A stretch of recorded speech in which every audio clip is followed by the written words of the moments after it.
कि इतिहास गवाह है, हमने पीठ दिखाना नहीं सीखा। अगर सामंतियों का दिमाग खराब हो तो लाइन खींच के मुकाबला कर ले, अगर औकात में बता दी तो फिर बताना। हम तो सिर्फ संविधान को मानते हैं, वरना हमारे लोगों पे माताओं बहनों की तो दूर की बात है, अगर हमारे बुजुर्गों की पगड़ी के साथ भी कोई खिलवाड़ करने का काम करेगा तो छठी का दूध याद दिला देंगे। सरकार को भी कहता हूं कि देश के कमजोर वर्ग को इतना मत सताओ कि वो अपने पैरों पर खड़ा हो। अगर वो अपने पैरों पर उठ खड़ा हुआ तो तुम्हारे इतने से लोगों की राजनीति को भटोरे में बंद करके जो है अपने मकान से भी बहुत दूर फेंक देगा। बुजुर्ग बैठे, नौजवान साथी बैठे, मैं आपके भरोसे तानाशाही भारतीय जनता पार्टी की सरकार से आंख से आंख मिला के जो है सीना जो है सामने करके लड़ रहा हूं। आप लोग आपस में लड़ रहे हो। वाह, फूलों की नहीं जूतों की माला भेंट कीजिए हम सब लोगों को, क्योंकि हम आपको एक करने के लिए लड़ रहे हैं और आप एक होना नहीं चाहते। आपकी एकता के लिए बाबा साहब अम्बेडकर कह के गए कि दलित पिछड़े वर्ग के लोग अगर एकजुट हो जाए, जो भाषण उनका लखनऊ में था, जिस व्यक्ति का नाम उन्होंने लिया पंत जी का, कहा कि भाई ये आपके जूतों के फीते बांधने में आपको अपने आप को गौरवान्वित महसूस करेगा, आप एक हो जाओगे। लेकिन आप मुर्गों की तरह हो, एक मुर्गा पकड़ा जाता है, बाकी दूसरा मुर्गा दाना खाता है, रोते रहते हो साहब हमारी हालत खराब है। यह भीम आर्मी के सामाजिक नेता है हमारे मंच में, आजाद समाज पार्टी के सम्मानित नेता है। यहाँ सामने भीम आर्मी के क्रांतिकारी योद्धा बैठे। मैंने आपको कब सिखाया कि जब मेरे पिछड़े वर्ग के भाइयों को आंच आए तो तुम पीठ दिखा देना? बताओ मैंने कब सिखाया था? मैंने तो तुम्हें सिर्फ अगर सिखाया तो अन्याय अत्याचार के खिलाफ लड़ना, अगर सिखाया तो अपनों के लिए लड़ना, अगर सिखाया तो बहुजन समाज बनना।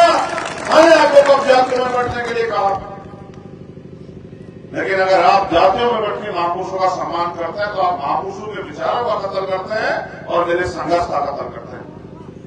और जब आप मेरे संघर्ष का कत्ल करते हैं तो मुझे दुख कि मैं अपने लोगों को समझाने में कामयाब नहीं हो पा रहा। मैं खुद गया बिहार, जब बिहार में वो जो गठबंधन बन ही नहीं सकता था वो बना रहा काफी लंबे समय, जहां खींचतान होती रही, और जब वो गठबंधन टूटा और एक नेचुरल अलायंस बना, मैं खुद जो है मुख्यमंत्री जी को धन्यवाद देने के लिए गया और ये कह गया उनसे कि आप मुख्यमंत्री जी आगे बढ़िए, हम आपको केंद्र की सत्ता पर ले जाकर स्थापित करेंगे, सरदार पटेल का बाबा साहब का सपना पूरा करेंगे। अब पूरे देश में हमारा संगठन है और आप जानते हैं तमाम लोग जो साथी मुझे देखते हैं, भीम आर्मी आजाद समाज पार्टी के काम को देखते हैं कि हम यहाँ राजनीतिक विरासत अपने माथे पर सजाने के लिए, देश को बचाने, भारतीय संविधान को मजबूत बनाने, रखने, उसको डाउन कराने की लड़ाई को लड़ रहे हैं।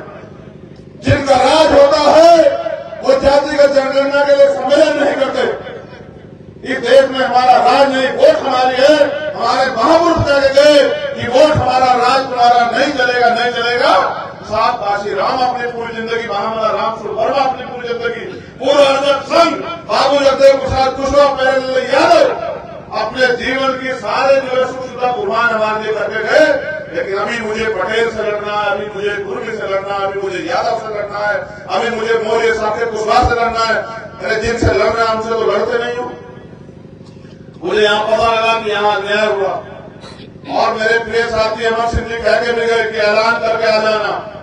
मैं हिंसा में भरोसा नहीं रखता, बड़ा संवैधानिक व्यक्ति हूँ। आज के हालात बहुत खराब हैं और इन हालात खराब में हमें एकजुट होकर लड़ाई को लड़ना है, वरना जब आने वाली पीढ़ियां गुलाम हो जाएंगी तो आज से मुझसे सवाल पूछेंगी कि जब आप पढ़े लिखे थे, देश बर्बाद हो रहा तो आप क्यों आपस में लड़ रहे थे?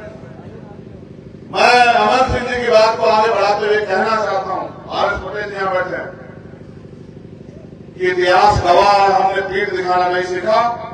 अगर सामंतियों का दिमाग खराब हो तो लाइन खींच के मुकाबला कर ले, अगर औकात में बता दी तो फिर बताना। हम तो सिर्फ संविधान को मानते हैं, वरना हमारे लोगों पे माताओं बहनों की तो दूर की बात है, अगर हमारे बुजुर्गों की पगड़ी के साथ भी कोई खिलवाड़ करने का काम करेगा तो छठी का दूध याद दिला देंगे।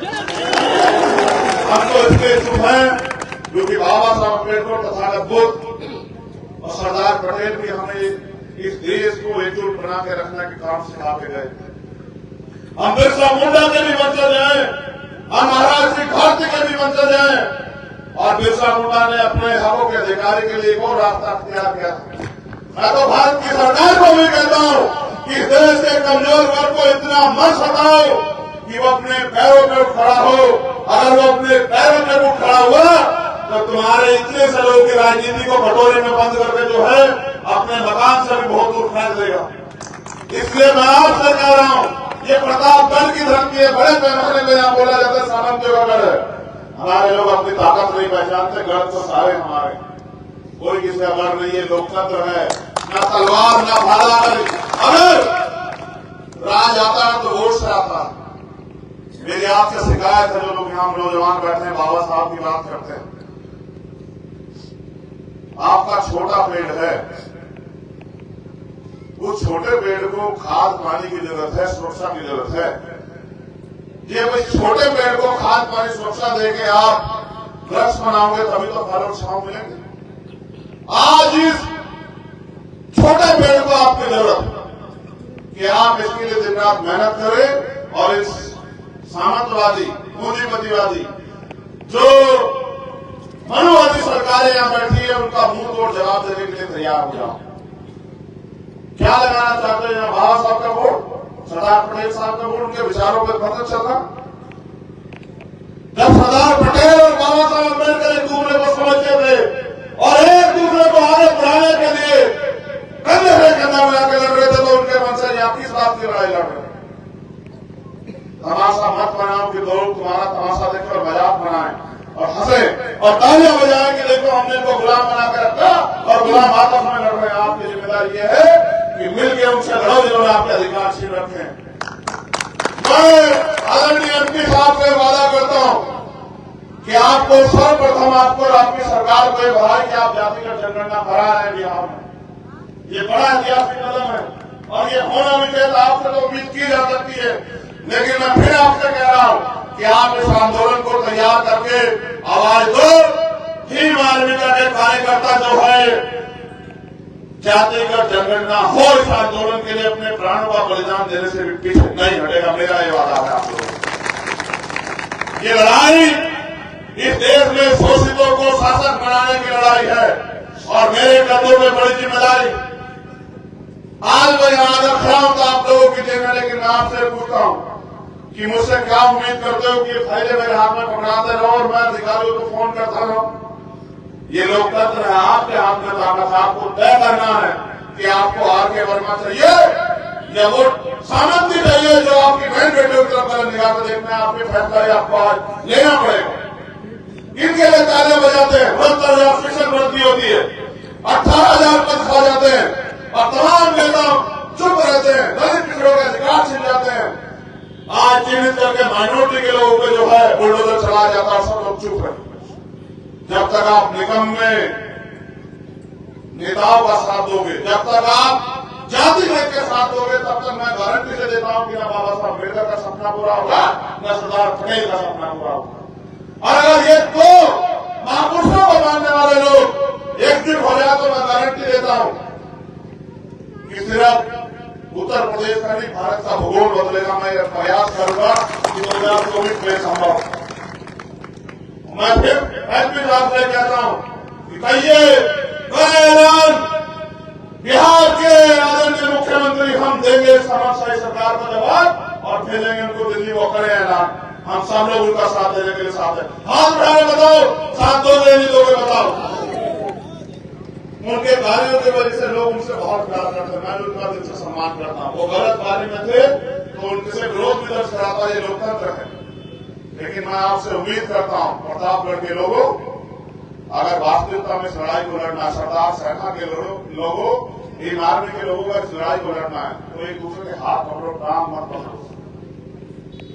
आपकी एकता ही हमें ताकतवर बना सकती, वरना फिर एक मरेगा, दूसरा तमाशा देगा, फिर दूसरा मरेगा, तीसरा तमाशा देगा, खेल चलता रहेगा। आज बेरोजगारी, महंगाई, भ्रष्टाचार, तमाम सब चीजें जो चल रही है क्योंकि सब सत्ता की बदौलत है।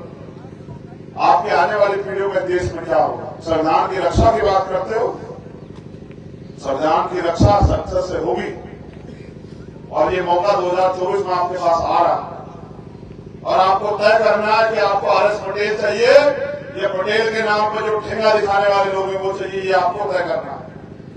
एक तरफ वो लोग हैं जो लड़ना चाहते हैं, एक तरफ वो लोग हैं। देखो मीडिया तो पूरे देश में बहुत सारा नीरज पटेल को क्यों प्यार करते हो बताओ? ये तो यूट्यूब से चलाते हैं, आप में तो टीवी वाला मीडिया, फिर नीरज पटेल को क्यों प्यार करते हो? उसका कारण मात्र एक है कि जो लड़ रहा है उसका साथ दो।